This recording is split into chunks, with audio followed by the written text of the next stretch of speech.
à tous et merci d'écouter ce nouveau PIFcast, le podcast du Paris International Fantastic Film Festival, dans lequel un mercredi sur deux, nous vous parlons de cinéma de genre. Pour l'animer autour de moi, Laurent. Bonjour, comment allez-vous ? Talal. Salut Véronique Cyril. Davidson. Coucou. Et Xavier. Bonjour. Dans le PIFcast, nous commençons toujours par l'œil du pif, le tour de table de ce qui nous a récemment tapé dans l'œil dans le genre. Puis nous passons au dossier. Aujourd'hui, nous avons fait une sélection de films parfaits à regarder pour Halloween. Et enfin, nous terminerons avec Cyril et sa bande originale. On commence donc par l'œil du pif avec Talal. C'est vraiment la roulette, on se regarde tous en mode qui va choisir en premier. Il tremble. Tu prépares ou vraiment c'est au pif? Ah oui, au pif. Au pif, bah, ça tombe Je bien. vide mon esprit, je sors un prénom. Au pif, voilà. Alors, moi, je vais vous parler d'une comédie romantique. Ouais. Alors, c'est une comédie romantique fantastique. Tant que c'est pas un jeu plateau, moi ça me va quoi. Tu peux pourtant. Qui a été adapté en jeu de plateau. Fais gaffe parce que ça va pas tarder. Non mais arrêtez avec ça, c'est bon. Cela dit, je suis le seul à parler d'autre chose que cinéma. Hein, faut Oui, dire, parce que c'est The Gay Baguette. voilà, t'as pas envie de le faire. Hein. Vas-y, Talal. Alors, je parlais d'un film qui est sorti en 1984 que j'avais complètement oublié et en même temps que je gardais un peu en tête. Ça s'appelle Electric Dreams. Je ne sais pas si vous vous rappelez de ce truc. Oh là là, Génial. ça ne nous rajeunit Steve pas. Là, Barron, hein. Steve Barron, attends, les Tortues Exactement. Ninja quoi. Les Tortues Ninja. Donc effectivement le réal s'appelle Steve Barron. C'est un très très très gros clipper des années 80. Alors vous 80. avez forcément vu son travail. Il a fait Billie Jean de Michael Jackson. Il a fait du Madonna, U2, Bryan Adams et Aha, Take On Me, c'est lui. Et comme tu l'as dit aussi justement Cyril, c'est le réalisateur du premier Tortue Ninja, qui était un film pas mal, cela entre parenthèses. Un film New Line qui avait donné plein de thunes à la New Line à l'époque et qui a permis De faire de d'autres devenir crédits. après, plus tard de faire les Lord of the Ring grâce à toute la thune qu'ils ont accumulée. Enfin, je sais pas s'il y a un lien, mais en tout cas, c'est. Voilà. Donc en France, le film est sorti sous un nom tout pourri qui s'appelle La Belle et l'Ordinateur. Moderne. C'est marrant, j'ai toujours connu ce nom, Electric Dream en Moi aussi, France. ouais. La Belle et l'Ordinateur. C'est sûr que c'est pas un titre québécois ou un truc. Bah non, alors peut-être. Il y avait moi, je l'ai parce qu'il y avait connu un autre comme nom titre encore. Il y avait c'est Rêve électrique. Rêve électrique au Québec, donc la Donc, Belle et La l'ordinateur en Belle et France. l'Ordinateur. Alors, c'est marrant. il serait sorti dans les années 2000. Il se rappellerait Very Bad Ordinateur. Donc Ouais. on a de la chance. Mon Dieu. L'ordinateur, c'est pas mal aussi. Donc de quoi ça parle Electric Dreams? Donc c'est l'histoire de Miles, un jeune architecte un peu maladroit qui s'achète un ordinateur dernière génération pour son boulot. Seulement, un jour, il verse du champagne dessus et l'ordinateur se met à devenir intelligent et il se met à parler. C'est quand même un pitch con. C'est Non oui. mais j'adore le film, hein, mais c'est vrai, quand C'est tu con parce que réfléchis, c'est un parce pitch. que le champagne n'est pas censé donner cette information-là. C'est ça que tu trouves ça con? C'est Voilà, espèce de geek là, genre non, le champagne Ouais. ça fait pas ça. Moi, quand on me verse du c'est champagne sur complètement moi, con. je deviens pas plus intelligent. Ah non, C'est pas tu viens- crédible, c'est Non. sûr. Que tu crois, hein, je t'ai vu en soirée. Alors, Miles fait la connaissance de sa nouvelle voisine, alors une très jolie musicienne et très charmante, qui est incarnée par la très belle Virginia Madsen. Magnifique. Et alors, un jour, alors que Miles est au travail, l'ordinateur va se mettre à jouer de la musique, et la voisine donc va écouter la musique et va croire que c'est Miles, et ce qui n'est pas du tout vrai, bien sûr, parce que Miles ne va pas le lui avouer. C'est alors qu'un triangle amoureux se met en place, et donc voilà, donc forcément on pense à une relecture de Cyrano de Bergerac, hein, Steve Barron l'a dit lui-même, et avec le recul, aujourd'hui on peut pas s'empêcher de penser à Her de Spike Jonze, qui est sorti il y a pas très longtemps. Le film est en fait un très gros prétexte pour faire un très très gros clip d'1h20 avec de longs morceaux new wave et une BO qui paraît-il est plus connue que le film Ouais, lui-même. mais la BO moi j'ai connu le film, enfin on en parle tout à l'heure, mais surtout pour la BO en fait. Il y a Bill Oakley, je crois, il y a plein de morceaux personnels dedans, c'est vraiment. Mais aussi même les visuels du film. Enfin, il y a eu beaucoup d'affiches Electric Dreams qui sont vraiment restées. Justement, il y a plein de séquences clippées qui sont des séquences même animées en sorte de pixel art, et à l'époque on est en 84, on n'avait jamais vu ça. Donc le film est une sorte C'était de le pixel art, c'était les jeux vidéo de l'époque, c'était pas Oui. c'est pas rétro en fait, c'était ouais, mais c'était moderne. intégré Ouais. dans un film ouais. déjà, et dans du clip, c'était assez impressionnant pour les spectateurs de l'époque. Et c'est un film qui est complètement qui correspond complètement à la naissance de cette génération MTV où on a vu plein de clippers naître ensuite pour faire du cinéma. On en pense bien sûr à Fincher, mais surtout cette imagerie très MTV et très Californie, genre on danse et voilà, on est avec des petits shorts, voilà. Donc le film est produit aussi par Richard Branson, donc qui est donc Monsieur Virgin, et qui avait une société à l'époque de production. Ça je ne le savais pas, je l'ai découvert en faisant des recherches, qui s'appelait Virgin Film, et qui a quand même produit 1984 de Michael Radford et surtout Gothic de Kurt Russell, qui est un de leurs derniers films. Voilà, c'est assez C'est étonnant. le grand écart. Tu passes de Electric Dreams à Gothic de Ken Russell. Voilà. Donc, j'avais parlé de Virginia Madsen. C'est elle qui bouffe l'écran complètement. C'était son premier film à l'époque. Donc, Virginia Madsen, pour resituer un peu, donc c'est la sœur d'eux et c'est aussi l'héroïne de Candyman. Ah, Et puis dans Dune aussi. Elle joue dans Dune, ouais, c'est la Et narratrice. dans Ouais. Hotspot. Donc, le film n'a pas beaucoup d'intérêt, pour être tout à fait C'est franc. gentillet. C'est gentillet. Mais surtout, le problème, c'est qu'il est perdu entre le thriller qu'il essaye d'aborder à un moment donné, genre quand l'ordinateur il se vénère, genre ah, moi aussi je l'aime, et finalement il plonge complètement corps et âme dans la comédie musicale et dans la comédie, enfin lapsus parce que le film est aussi une comédie musicale, dans la comédie romantique plutôt, et avec un happy end un peu ridicule, mais bon voilà, c'est un peu, voilà, c'est ce qui fait un peu le charme du film. Donc, le film avait fait un gros flop à l'époque de sa sortie, et finalement il s'est rattrapé largement en vidéo et en télé. Moi c'est comme ça que je l'avais découvert, je pense que je l'avais vu à la télé quand j'étais petit. Moi j'ai une anecdote marrante sur la façon dont j'ai découvert le film, c'est qu'en fait je vois en 92 Terminator 2, le choc, je découvre du coup Mad Movies, le choc à nouveau, désolé Laurent mais c'est vrai, et je vois qu'on peut commander des anciens numéros et je commande les numéros où il y a Terminator 1 et je commande le numéro 35 je crois où tu as Schwarzenegger avec 2 Uzi dans les mains, voilà, et dedans il y avait un long passage sur Electric Dreams, en fait ils en parlaient à fond et c'est comme ça que j'ai connu le film, en fait. C'est grâce à l'achat de Mad Movies, un ancien Mad Movies à l'époque en 92, voilà, c'était Il était parti le rechercher après en VHS. plus tard, non, ça m'a toujours intrigué et très tard, quand il y a eu les forums et tout, j'ai eu à nouveau le nom du film et tout, j'ai pu trouver un DVD en américain, j'avais acheté, du coup j'avais pu voir le film comme ça, quoi. J'avais trouvé ça anecdotique mais pas nul, mais voilà. Alors moi j'avais des flashs de ce film-là, vraiment des petites images, et j'en parlais avec un ami qu'on a tous en commun qui s'appelle Erwan Chaffio, et il me disait ouais mais non mais ça s'appelle Electric Dream, c'est un film de Steve Barron, blablabla, et donc finalement je me suis précipité pour chercher une copie du film. Donc le film n'est sorti que en Angleterre, je sais plus malheureusement, honte à moi, le nom de l'éditeur, et en Blu-ray donc. Et donc je revois le film. Effectivement, il y a plein de morceaux que j'avais vus quand j'étais gamin, mais c'est toujours pas le film que je cherche en fait. Voilà, il y a un film perdu dans mes méandres cérébrales que je cherche. Je pense qu'il existe ou que Un tu l'as ordinateur. rêvé. Alors peut-être que je l'ai rêvé, peut-être c'est un mélange de plusieurs films. Alors je sais, c'est un final. Si quelqu'un voit de quel film je parle, ou alors il faut peut-être le faire. Enfin, un appel aux auditeurs. Ou alors Xavier, même tout simplement, il est en face de moi. C'est donc j'imagine un final. Je vois un final dans une maison qui ressemble, une sorte de loft qui ressemble un peu à la maison du héros d'Electric Dreams, avec genre des sprinklers qui coulent et un ordinateur super méchant. Il me semble que c'est un ordinateur super méchant. Alors, je me demande si c'est pas l'ascenseur. avec un jeune premier. non, ça se passe dans un l'ascenseur. Il y a un peu de ça dans l'ascenseur à Il y a la un fin. peu de ça. Donc voilà, peut-être que je confonds avec. J'ai plusieurs films qui se mélangent dans ma tête. Ça se mélange dans ma tête, musique. Et un couple qui essaie de s'enfuir. Cabrel, quoi. Et un couple qui essaie de s'enfuir. Voilà. Donc en gros, c'est un film très attachant, très premier degré, choupinou. Voilà, j'aime bien. Ça faisait plaisir de se replonger dans ces années 80 avec cette musique très cool.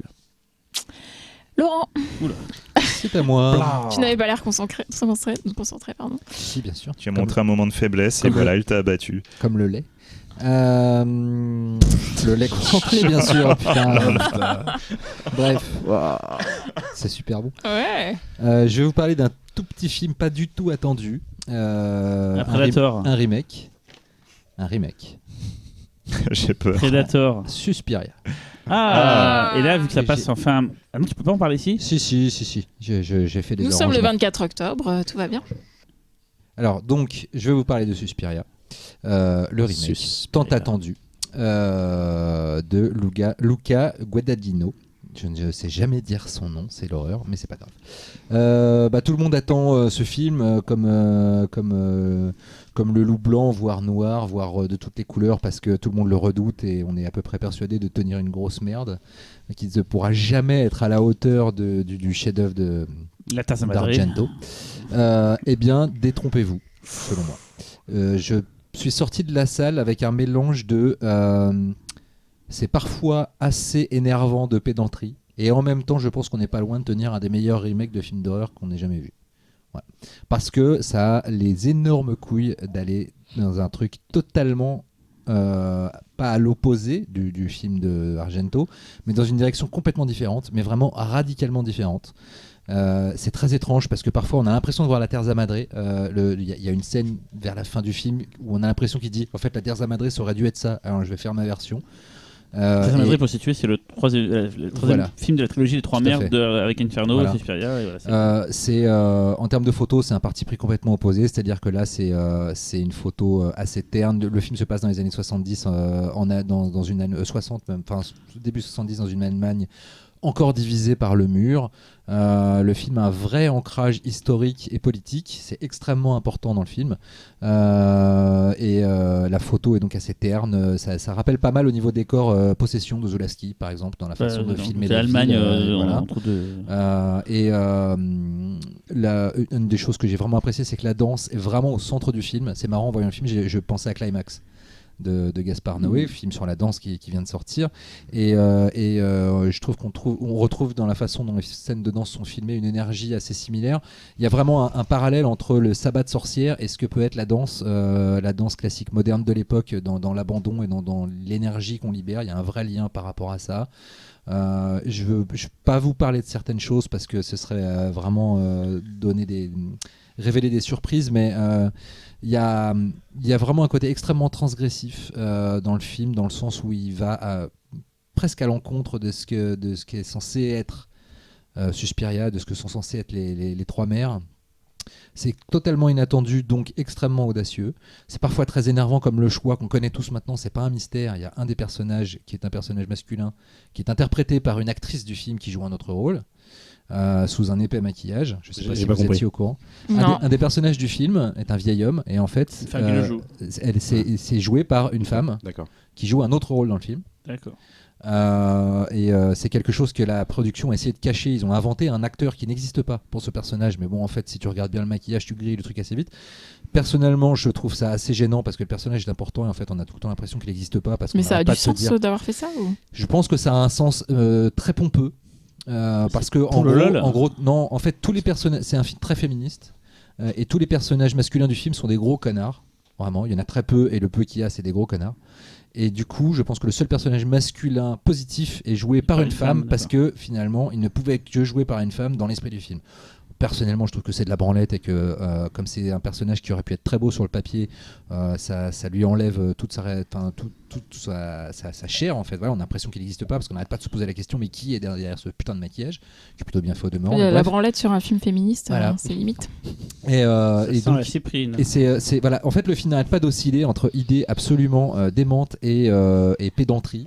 Donc en ça il peut être très irritant et je le comprends complètement, mais en revanche impossible de dire que le mec est pas arrivé avec une proposition complètement radicale tout en s'inspirant d'un film d'une radicalité juste démente et pour ça d'avoir vraiment l'intérêt d'exister en tant que remake et en tant que film. Maintenant, quand on parlera de Suspiria, pour moi, il y a vraiment deux Suspiria. Il y a le Argento et il y a celui-là. Et c'était quand même une putain de gageure. Et chapeau de l'avoir réussi. Donc, je suis assez curieux d'entendre vos avis quand vous verrez le film. Mais voilà, sacré claque. Autour de toi, ça divise beaucoup. J'ai plutôt entendu des avis positifs que négatifs. Beaucoup de gens parlent de Mother, de Aronofsky. Oui, c'est vrai, parce qu'il y a justement ce côté un peu cinéaste démiurge, mais c'est beaucoup plus habité que Mother. Mother, c'est vraiment un caprice de réal qui essaye de parler de sa pauvre condition de créateur avec des clichés miso complètement insupportables et le film tourne à vide. Là, vraiment, ça tourne pas à vide. Il y a vraiment des scènes où on reste complètement scotché. La mise en scène est magnifique. Franchement, non, ouais, j'ai pris une belle claque et je m'y attendais pas. J'étais vraiment parti pour détester. C'était un projet qui a mis beaucoup de temps à se monter. Il y a eu deux réals qui Il sont y a David passés Gordon Green notamment qui est passé dessus. Après, je serais très curieux de lire le scénario avant que Guadagnino n'arrive sur le film pour savoir ce qu'il aurait apporté éventuellement aux premières versions. Parce que là, le scénario est vraiment radical et super audacieux. Et voilà. Et Dakota Johnson, qu'on n'attendait pas forcément, est assez géniale. Et en tant danseuse, elle se fait des trucs à l'écran, mais elle est scotchante. Donc franchement, allez voir Suspiria. Cyril, Alors, comme j'expliquais il y a 2 semaines, j'ai pas beaucoup de temps pour voir des films. Du coup, je vais vous parler d'un film que j'ai vu cet été en fait. Et je crois que le dernier film que j'ai vu en salle en fait, c'est super intéressant comme anecdote, mais bon voilà. C'est Under the Silver Lake de David Robert Mitchell. Et je sais pas si on a déjà parlé dans ce podcast. En fait, j'ai eu un doute tout à l'heure. En fait, non, on en a pas parlé. Hein. Je me demande si j'en ai pas parlé quand je l'ai vu en projo, mais je suis pas sûr. Non, je crois Non, pas. non. On n'a pas Ouais. eu d'avis dessus. Donc, David Robert Mitchell, on l'attendait vachement. C'est un gars qui était peu passé sous silence avec son premier film, The Myth of American Sleepover, mais qui s'est vraiment fait reconnaître dans le milieu, en tout cas, du fantastique via It Follows. Il il y a maintenant 3-4 ans. Film qui avait beaucoup marqué parce qu'il y a des visuels très forts, une musique très forte et un concept assez fort.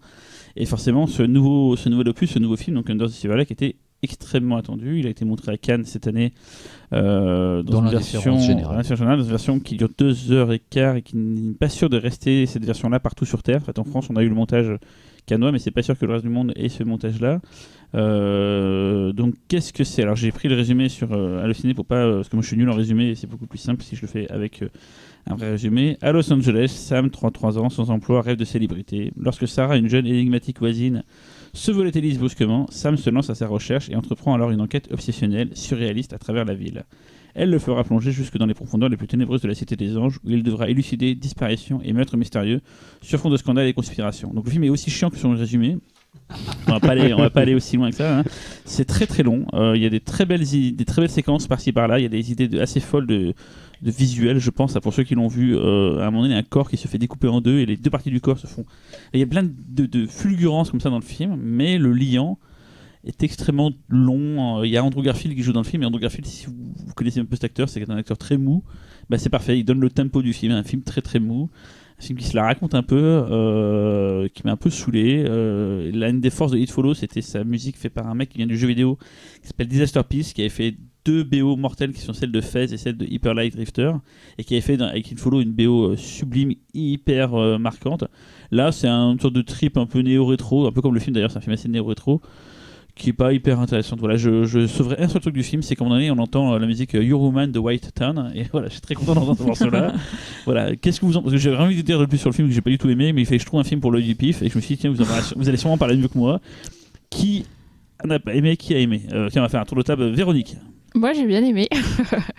En fait, j'ai bien aimé, mais je trouve que c'est une espèce de gros gâteau un peu difficile à digérer. Donc, il y a plein de choses. Comme tu dis, c'est un peu lent.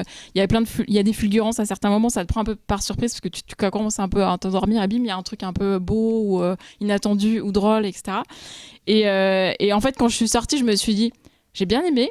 Mais j'ai pas envie de le revoir, en tout cas pas tout de suite, parce que c'est quand même une expérience un peu fatigante, quoi.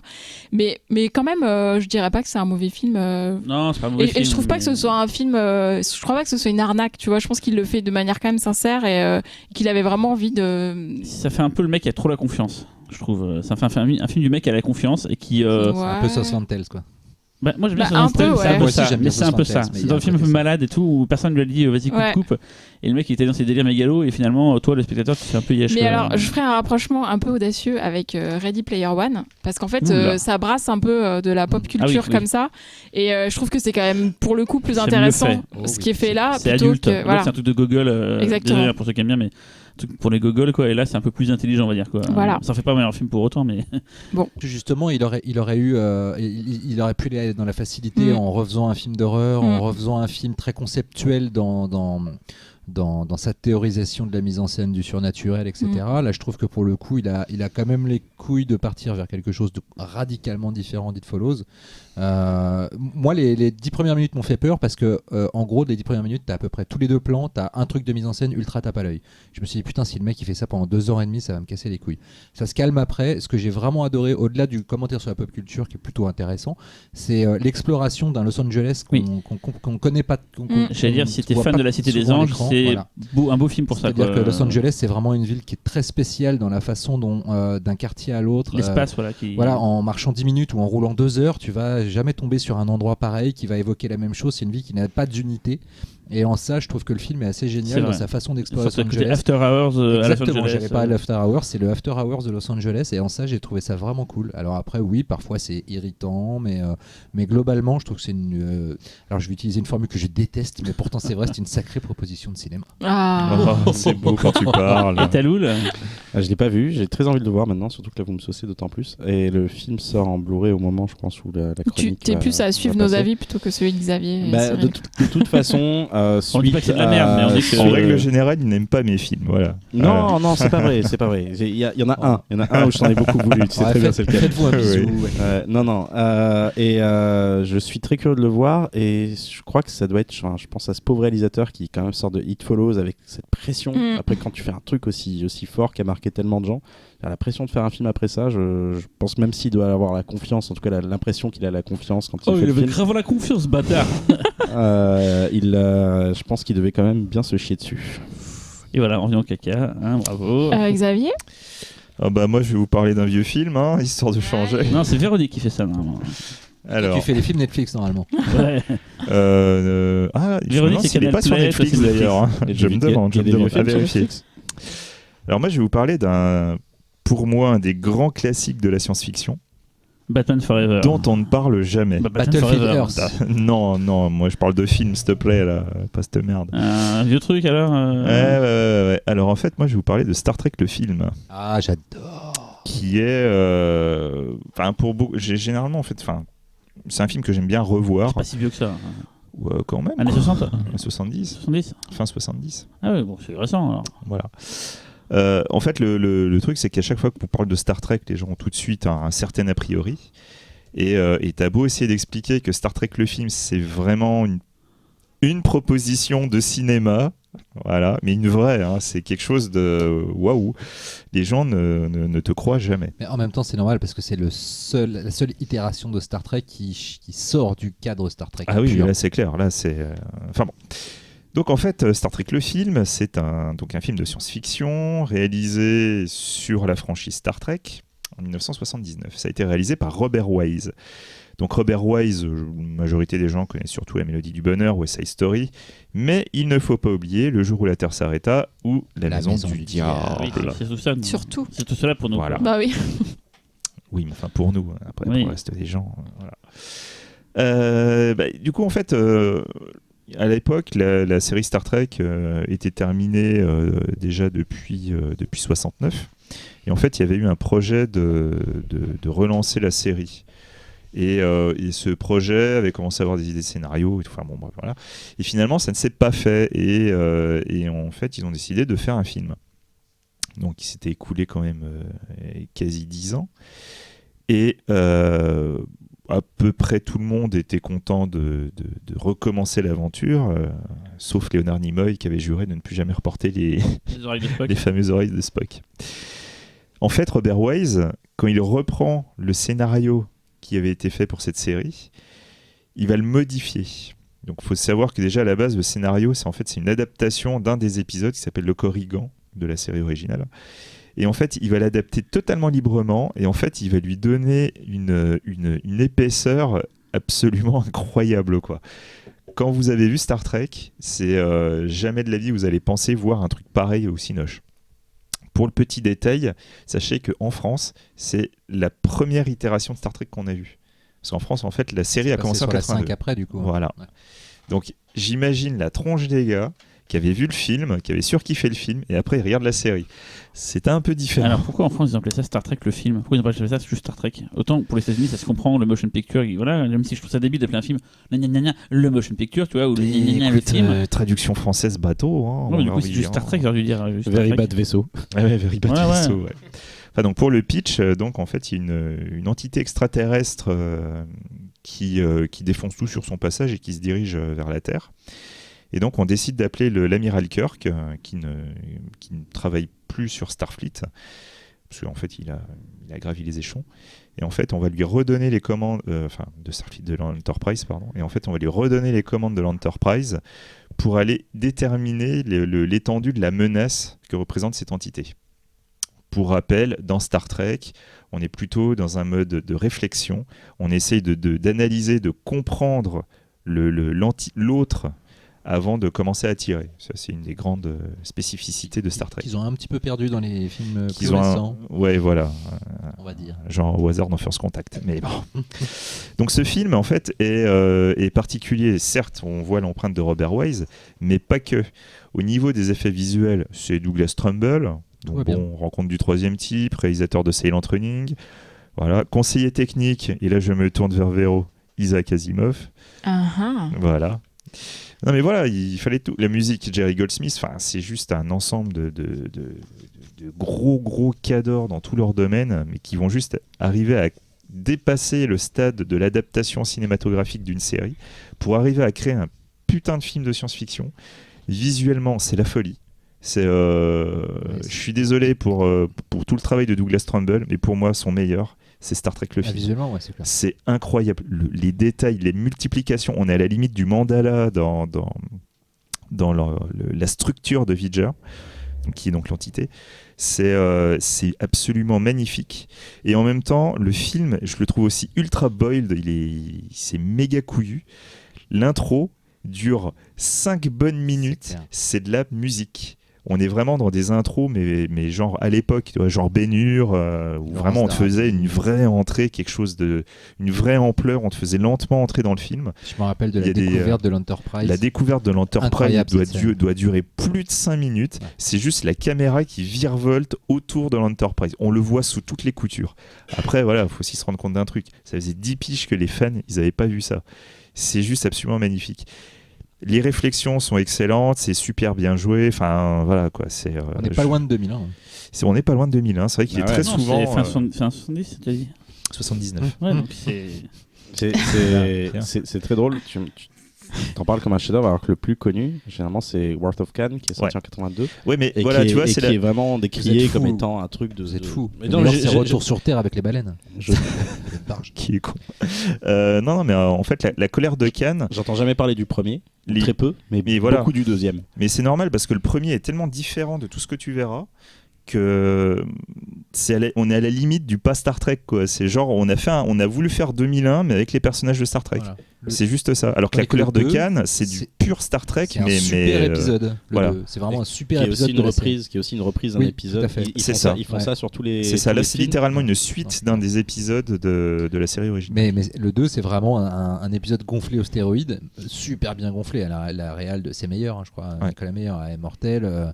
La zig de Goldsmith, elle est à tomber par terre. Le méchant est génial. Mais non, mais vraiment. On Jack, ça va être un spécial Star Trek. Star Trek le film, même si vous n'aimez pas Star Trek, c'est pas grave. Star Trek le film, c'est tellement particulier, il faut vraiment le mater quoi. C'est la folie ce truc. D'accord avec toi. On termine avec mon œil du pif. Je me donne la parole, qui va un peu raccorder avec la thématique de notre dossier. Qu'est-ce qu'il y a, Laurent? Quel est ton problème? Il a eu son œil du pif, Tanel? Bah oui, en premier. Ah oui, putain. Non, excusez-moi, on est. T'es prêt à me couper la parole pour servir ta lance, c'est ce que je vois. Moi aussi. Va Véro. Du coup, je vais vous parler de L'Enfant du Diable, un film de 1980, un film canadien de Peter Medak. Ou pas titre original. Non, mais Canal+, ça n'existe plus. Oh. J'ai vu sur le câble, comme dirait Laurent. Ah oui, j'ai vu sur le satellite. Le titre original, c'est The Changeling. J'allais le faire en œil du pif. C'est vrai? Ouais. Ah. Le pitch, c'est un homme qui voit sa femme et sa fille mourir sous ses yeux dans un accident de voiture tragique. Il déménage dans une immense maison abandonnée, qui était inhabitée, pas abandonnée, inhabitée depuis longtemps, pour se consacrer à l'écriture de musique parce qu'il est compositeur. Et en fait, la baraque s'avère être hantée assez rapidement. Donc, il fait venir un médium pour comprendre ce qui se passe. Et donc, il va découvrir qu'il s'est passé des choses atroces dans cette maison. Et alors, le film est soi-disant basé sur des faits réels qui se seraient passés en 1960. Et en fait, pourquoi j'ai bien aimé ce film? Alors, c'est un film d'épouvante. C'est pas un chef-d'œuvre. Je préfère tout de suite vous dire, voilà. Non, mais c'est quand même le haut du panier. C'est ça. C'est quand même un bon film d'épouvante. Justement, on peut raccorder ça avec notre thématique du jour parce que y a un peu tous les éléments du film de maison hantée, donc les petits événements puis les plus gros, et surtout il y a quand même, je trouve que le film vaut le coup d'œil pour une scène, la scène de spiritisme qui est quand même ultra flippante avec une espèce de médium qui écrit sur des feuilles avec quelqu'un qui lui enlève les feuilles, qui lui met au fur et à mesure. Petit quinquin. Quelqu'un. Une scène qu'on a revue après. Son micro quand je parle. Qu'on a beaucoup revu chez James Wan notamment. Oui, et en plus, ce film-là, il a été fait 2 ans avant Poltergeist, et en fait, il y a quand même des choses, justement l'intervention du médium et tout, qui reviennent, qui sont inédites pour le coup. Et en plus, la thématique est quand même assez glauque et assez sombre, puisque ça parle d'infanticide, de handicap, et on n'a aucune empathie pour aucun des personnages, ce qui est quand même assez difficile à vivre comme film, parce que le héros, donc l'homme qui a perdu sa famille, qui est incarné par... il est un peu antipathique, qui est incarné par George Scott. George C. Scott. Et en plus, la victime qui hante la maison, elle est pas très sympathique non plus. Enfin, on est un peu entre deux eaux. Et donc la fin est assez choquante. Voilà. Peter Medak, réalisateur très sous-estimé, qui a quand même réalisé un putain de chef-d'œuvre du polar, Romeo is Bleeding. Ah oui. Que voilà, je tiens pour moi comme un des meilleurs films noirs jamais faits. Entièrement d'accord. On referme cet œil du pif et on passe au dossier. La culture américaine, à travers les films et les séries, nous a enseigné que la Toussaint était le bon moment pour se faire peur en mangeant des friandises. Comme nous, on fait ça toute l'année, c'est sans aucune culpabilité que nous nous emparons de ce marronnier pour vous proposer une sélection de films à regarder à Halloween, ou quand vous voulez, en fait. Du coup, on a chacun choisi un film, et ce que je vais vous demander, c'est de à chaque fois expliquer pourquoi c'est le film idéal pour vous, d'après vous, pour regarder à Halloween, quoi. On commence par Xavier. Et oui, et pour quelle raison on commence par moi? Parce que que t'as encore c'est le choisi le plus vieux film. parce que je ne regarde que des films de vieux. Papy. Ouais, c'est un peu ça. Alors, là. papy. Alors moi, je vais vous parler du film Histoire d'outre-tombe, alias Tales from the Crypt. C'est un film donc américano-britannique réalisé par Freddie Francis. Donc ça a été sorti en salle en 1972. Donc là, en fait, je vais entamer l'un des grands classiques du film d'Halloween, qui est donc le film à sketch. Donc en fait, il s'agit d'une autre de mes grandes passions dans la vie en dehors de la Hammer, qui est donc la Amicus. Donc la Amicus, c'était une boîte concurrente de la Hammer, qui n'avait pas les moyens financiers de la Hammer, mais essayait quand même régulièrement de leur mettre la tapée. Donc en 1972, Freddie Francis, lui, c'est son deuxième film à sketch pour la Amicus. Amicus était grandement spécialisé dans les films à sketch. Voilà, exactement. Et en fait, à la base, c'était le Train des Épouvantes qu'ils avaient fait pour, à la fois pour une sorte de modèle économique, enfin pour plein de raisons. Et en fait, ils ont inauguré ça en 1965.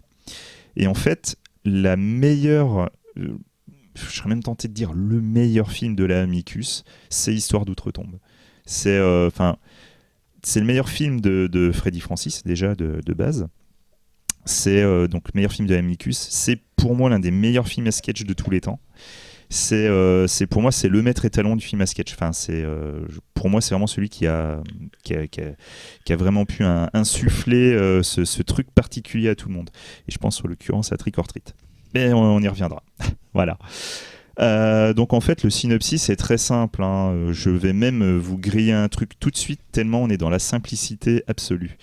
Donc pendant une visite de catacombes, il y a 5 touristes qui vont rencontrer un gardien, qui est donc le gardien de la crypte, qui va leur raconter leur destin. Très rapidement, on va comprendre qu'il est en train de leur raconter comment ils vont mourir. Voilà, c'est simple, c'est direct, voilà. Donc en fait, Tales from the Crypt, vous voyez déjà une petite référence à une série que tout le monde adore ici, j'imagine. Et en fait, il se trouve que effectivement, Histoire d'outre-tombe est une adaptation de différents comics publiés par IC Comics. Et la particularité de Histoire d'outre-tombe, en plus d'adapter des histoires d'horreur classiques, ça a été d'avoir en plus, mais je pense même que c'est une des premières fois pour ce style horrifique, c'est d'avoir en plus un regard sur le monde actuel. Il y a une charge sociale en plus dans Histoire d'outre-tombe qui est assez étonnante. Donc dedans, vous pourrez quand même voir des acteurs que tout le monde a un petit peu l'habitude de connaître. Vous avez Joan Collins, Peter Cushing, Patrick McGee, enfin voilà quoi, c'est les cadors du genre. Alors, je sais que certaines personnes autour de cette table sont moins fans d'un certain rythme ancien, on va dire. C'est moi, on peut le dire. Voilà, bon, c'est Cyril. Mais bon, ça, je m'en doutais un petit peu. Mais voilà, c'est dans le registre du film à tiroir, du film à sketch. Celui-là, pourquoi c'est une réussite? Parce que pour moi, toutes les histoires sont excellentes. Franchement, je trouve qu'il n'y a pas spécialement de temps mort. À la limite, l'histoire qui lie le tout, puisque est vantée assez rapidement. Et en plus, et c'est l'un des défauts des films à sketch, c'est que très souvent, ils n'arrivent pas à trouver même une ambiance commune ou une esthétique commune, ce qui fait que tu as vraiment l'impression d'avoir une sorte de melting pot, un patchwork je pense un peu genre ABC of Death, tu vois. Là, c'est même du voilà, truc mais qui fait que je vais vraiment au max du max, quoi. Ouais. Mais tu vois, Creepshow, par exemple, ça se tient, chaque épisode se tient. voilà, mais justement, Creepshow, l'influence principale, c'est Tales from the Crypt. C'est une C'est la base. Ils ont toujours dit que c'était vraiment l'une des très grosses références de Creepshow. Donc voilà, si vous voulez vraiment voir la base de Creepshow, c'est Histoire d'outre-tombe qu'il faut regarder. Terror C'est Tract. vraiment- C'était Et bien, vous, Terror Track, j'avais bien. C'était le liant qui était bien de Terror Tract. Ouais. Ça aurait été intéressant d'en faire un spécial film à sketch, d'ailleurs. Et on Une devrait. émission spéciale film à sketch. Parce que bon, là, déjà, on va parler. Surtout, ça, c'est la base, on va dire. Ah oui, C'est là, une- c'est vraiment la grosse base. Ouais, Alors, je- pour le je petit parie On détail, fait un pour, sketch parce qu'on n'a pas fait des films. pour le petit détail, et là, je fais de la pub, mais on n'est pas payé pour. Pour Il y a- qui Pour qui Il y a ESC. ESC Distribution qui vient de le sortir en Blu-ray. Ah, Voilà. Donc du coup, franchement, allez-y, quoi. Et c'est comme ça que je l'ai vu. Là, je l'ai découvert. Je suis parti chez Metal Luna Store. Parce que Oh. j'ai la Deuxième publicité. pub. Deuxième pub. Et Bruno, je veux 5 € de moins sur le prochain DVD que j'achète. Mais Bruno, c'est toujours une ristourne pour les amis, donc tu l'auras eu de toute façon. Non, je l'ai. Ah bon Bah, T'es je pas l'ai un ami, pas toi. T'es pas un ami. Non, je déconne, je l'ai. Et du coup, je l'ai découvert un peu plus tard qu'il y a 2 jours. J'étais un peu déçu quand même, je t'avoue. Je m'attendais. C'est pareil. plus Ah les là histoires là en fait. là. C'est plus les sketchs. C'est pas tant le rythme, mais c'est plus les sketchs en eux-mêmes qui m'ont. Moi, ce qui m'a surpris, c'est que les sketchs sont assez modernes Après- en fait. Je pensais avoir que des trucs surannés, Le premier, et toi, mais avec le Père Noël En et fait, tout, ça m'a. c'est le premier qui est étonnant, je trouve. Ouais. C'est que le premier est très moderne dans son approche. On s'attend et un peu moins, je trouve, les autres. Mais c'est vrai que le premier est étonnant pour ça. Après, c'est tous des méchants qui sont méchants, mais pour des raisons. Ils ont payé pour. Voilà, très très moral. C'est très souligné. Mais après, faut le Après, mettre dans le c'est- contexte voilà, aussi. c'est- Faut le mettre dans le ça a contexte. recontextualisé. Puis les ici comics, c'était des contes moraux. Oui, Voilà, exactement. complètement. Bah, même tu regardes les contes de la crypte encore, Oui. c'est Ouais, ça. Hein, c'est Encore. des mecs. Ah, encore. Moi, c'est Mais- le sketch avec Peter Cushing que je trouve un peu en deçà. Sa conclusion est excellente. Le maquillage de Peter Cushing en zombie est mortel. C'est juste que c'est la progression narrative de ce sketch-là que je trouve un peu longuette, un peu chiante parce qu'il se passe quand même à peu près rien jusqu'à la conclusion. C'est ce qui est souvent parfois le danger des sketchs à chute. Et là, pour le coup, Tu vois, le truc qui est marrant, c'est que justement, le Joan Collins, c'est l'opposé. oui, voilà, ouais. Voilà. Mais Et bon. celui qui est excellent, c'est celui avec l'accident de voiture. Celui-là, ouais, il est celui-là est extraordinaire. Et mortel j'avais aussi, l'impression de quoi. lire du Matheson, Ouais. notamment la nouvelle qui a rendu Matheson célèbre, Je suis un monstre. Et celui-là, il est vraiment excellent. On continue avec ton film. C'est Laurent. à moi Oui. C'est à moi. Alors, nous faisons un petit bond dans le temps. Nous allons en quelle année? En 1985. Je suis très jaloux de ton film De ton film, et de ton film. Voilà, Cyril et Laurent, vous avez des super films. Moi, Je tiens bien ta balle aussi. Hein. quand on m'a bien dit, Ouais.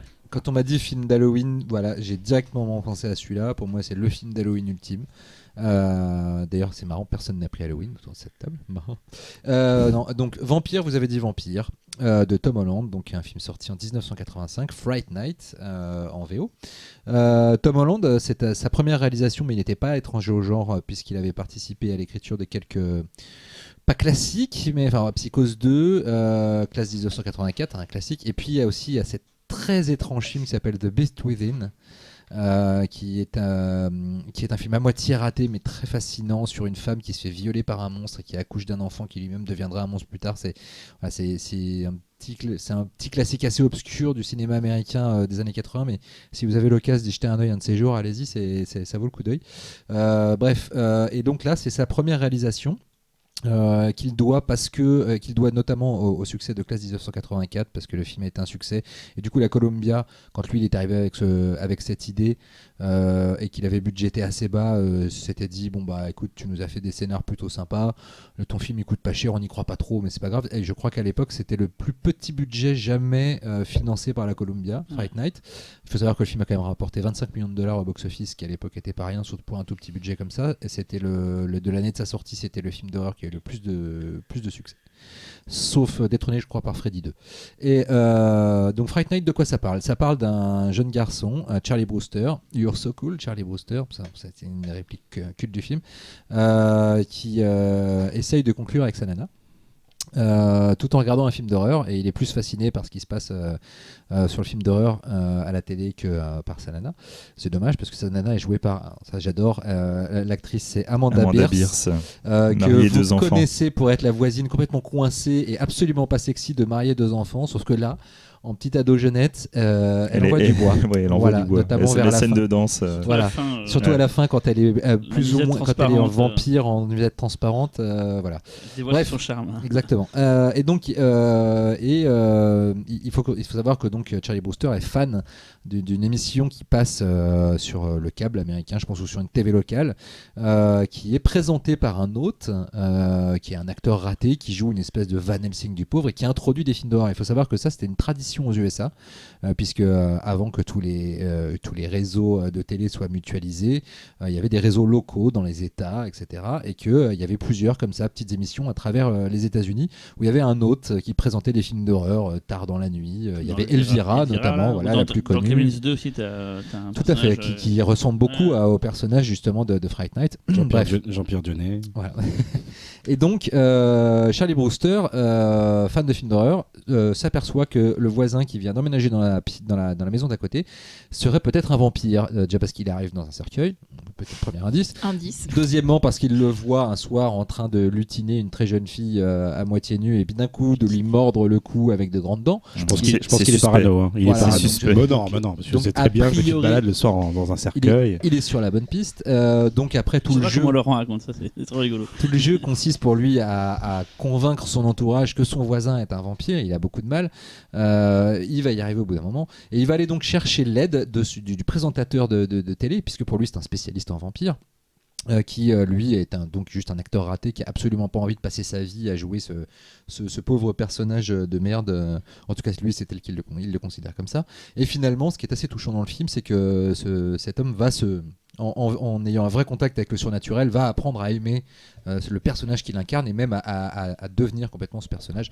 Voilà, c'est un des trucs assez intéressants du film, qui est vraiment un film comment dirais-je, c'est un film pour kiffer le fantastique dans son expression la plus pure. C'est un film qui prend un énorme plaisir à jouer avec les clichés, mais qui se moque jamais des clichés avec lesquels il joue.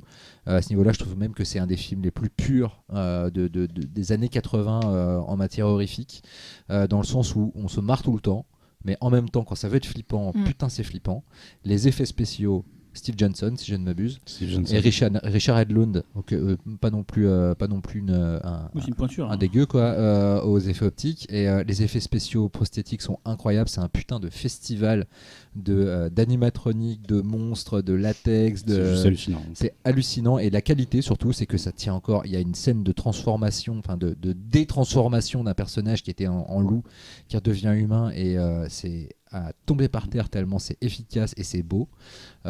C'est ultra inventif, c'est drôle, c'est érotique, c'est parfois assez tordu, notamment dans la relation entre il faut savoir que le vampire va séduire la petite amie du héros parce que c'est la réincarnation d'un amour perdu, qui est un grand classique de Dracula, qui est d'ailleurs une idée qui n'était pas dans le script à la base. C'est l'acteur qui joue Chris Sarandon qui joue le vampire, qui trouvait que son personnage manquait d'épaisseur et qui a demandé à rajouter cette histoire. En même temps, c'est expédié. C'est expédié, mais en même temps ça amène aussi un truc assez t'as quand même un mec à l'écran de 45 ans qui va essayer qui va se taper une minette de 16 ans qui est vierge et qui est vierge. Donc il y a vraiment voilà, le film arrive à être un peu borderline tout en étant quelque part extrêmement familial, dans le sens où c'est un film que tu peux montrer à ton petit frère de 13 ans sans aucun problème. Voilà, je trouve que ça arrive c'est une espèce de quintessence du cinéma d'horreur festif et à la fois sérieux, fait avec une application de tous les instants. C'est très beau, la photo est vraiment magnifique. Quand on va dire que la dernière demi-heure du film, c'est juste un énorme climax bourré d'effets spéciaux, de gore, de transformation. C'est un plaisir de tous les instants. Tom Holland ensuite fera Jeu d'enfant, fera Chucky donc, et aussi quelques adaptations de Stephen King, un petit peu Le Fléau. Je crois que c'est non, lui le Migaris. Non, il a fait Les Langoliers, qui est extrêmement foiré. Il est Angolier, ouais. Et il a fait La peau sur les os, qui est plutôt pas mal, même si pas aussi bien que La peau sur les os, oui. Voilà, mais il a essayé de faire. Alors, il y a eu un Fright Night 2 réalisé par Tommy Lee Wallace, qui est très en deçà. Qui est très sympa quand même. Qui est très sympa, mais qui est quand même très en deçà. Un copier-coller. Voilà, ouais. Mais avec la sœur. Quand même très chouette. Et puis surtout, il y a eu le remake avec Colin Farrell, on n'en parle pas, merci, on l'oublie. C'était atroce ce truc. Et surtout, en fait, pour la petite histoire, il a voulu Tom Holland faire un Fright Night 3. Enfin, en fait, c'est pas lui, c'est l'acteur qui joue le Peter Vincent, qui voulait absolument faire un Fright Night 3. Il a réussi à convaincre Tom Holland de revenir. Et eux deux, ils devaient avoir un rendez-vous avec le chef du studio de l'époque, de la Columbia. Et 2 jours avant le rendez-vous, le chef du studio est mort. Avec sa femme, assassinée par leurs propres enfants. C'est une histoire qui a fait c'est une des grandes histoires du crime aux États-Unis dont on a très peu entendu parler, et ce qui a mis complètement le film par terre, et aussi d'autres films de l'époque qui ont été dont la sortie a été un peu sabordée pour la Columbia parce que la Columbia était complètement chamboulée par ce drame horrible. Voilà, ça, c'était la petite histoire pagaie. L'horreur derrière le film d'horreur très cool. Voilà. Tout le monde a aimé le film. Putain, tout ce que tu as dit, c'est ça. C'est vraiment, tu t'en parles très bien. C'est un super film. Moi, j'avais Je sais pas pourquoi on en parle. On dit jamais le mot chef-d'œuvre avec ce film-là. Pourtant, c'est vraiment un truc hyper emblématique de Moi, j'avais un doute sur le fait d'avoir vu celui-là ou d'avoir vu la suite en fait. Et du coup, j'ai regardé ce film-là hier soir. Voilà. Et en fait, c'est bien la suite que j'avais vu, parce que j'avais vu un truc avec une machine qui pulvérisait de l'eau bénite. C'était très James Bond dans la suite et tout, quoi. Donc j'ai découvert du coup pour la première fois le 1 et j'ai surkiffé ma race. Je te jure, mortel. J'ai pris ça en pleine face. Je me suis dit, putain, c'est dingue de voir enfin un truc. Franchement, comme je dis, on se voit beaucoup de films pour le pif. De voir un film qui se tient de A à Z, qui a un peu d'humour, mais c'est de l'humour qui est bien foutu. J'avais peur du côté méta au départ, un peu à la Scream, côté on est conscient d'être dans un film de vampire, machin, mais finalement non, c'est pas un petit truc de petit malin, et c'est vraiment, de voir un classique, en fait c'est ça, c'est un classique, de le voir maintenant, ça m'a vraiment fait un plaisir fou. J'ai fait putain, c'est top. Ça ferait une belle séquence culte au pif, ça. Ouais, vraiment, mais j'ai failli passer dans un festival récemment parce qu'un de mes invités qui avait une carte blanche avait envie de faire ça, je dis pas qui pour regarder la surprise pour plus tard, mais il voulait passer ce film-là en fait dans sa carte blanche, quoi. Donc je vous dirai en off qui après d'ailleurs. Mais voilà, juste pour dire que non, vraiment, c'est marrant de découvrir ce film-là à notre époque quand on est un fan de fantastique et qu'on connaît l'histoire du film.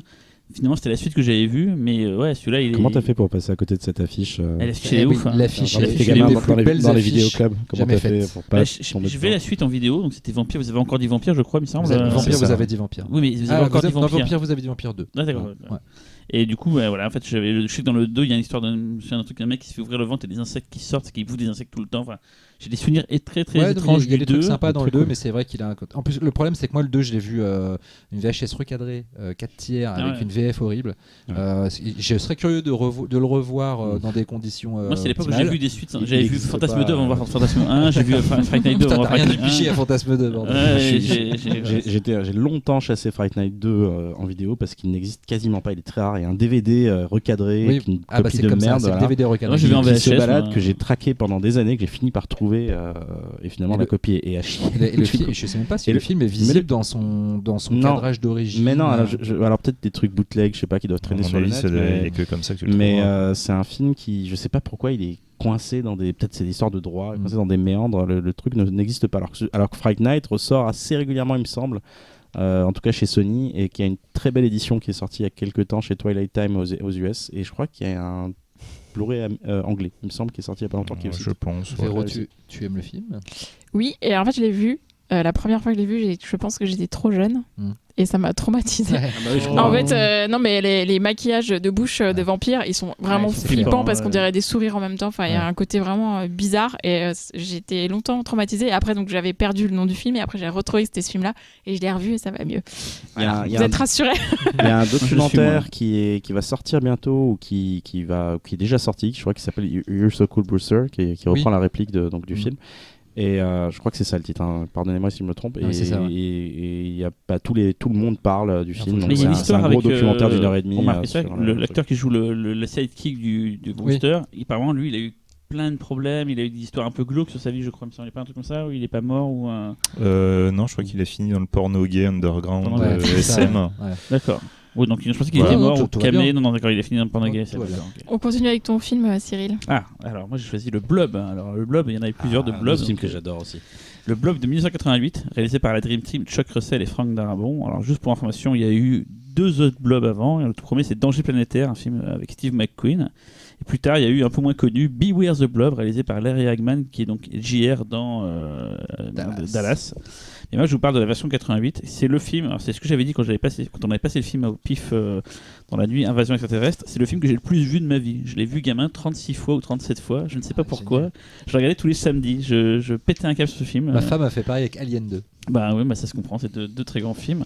Qu'est-ce que le Blob ? Alors le Blob, c'est une sorte de grosse masse gélatineuse qui vient de l'espace. D'ailleurs, un peu comme The Thing il y a 2 semaines. Donc c'est une sorte de petite bestiole, une sorte de cellule, on ne sait pas trop ce que c'est, une sorte de, imaginez de la gélatine quoi, qui débarque sur notre terre, voilà. Et en fait, elle est toxique, elle est bourrée d'acide en fait.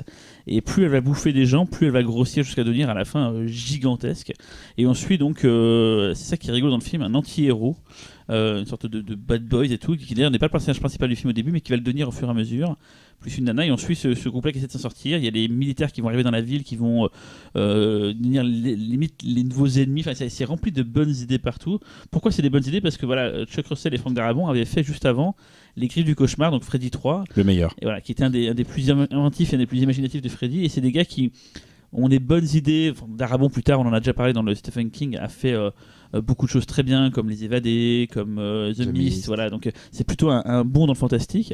Mais à l'époque, voilà, avec Chuck Russell, ils avaient vraiment la vista, ils avaient vraiment le truc. Chuck Russell n'a pas vraiment réussi par le futur à assurer, parce qu'il a fait The Mask, que j'aime bien, mais qui est pas un grand film. Il a fait L'Effaceur, qui est pas un grand film.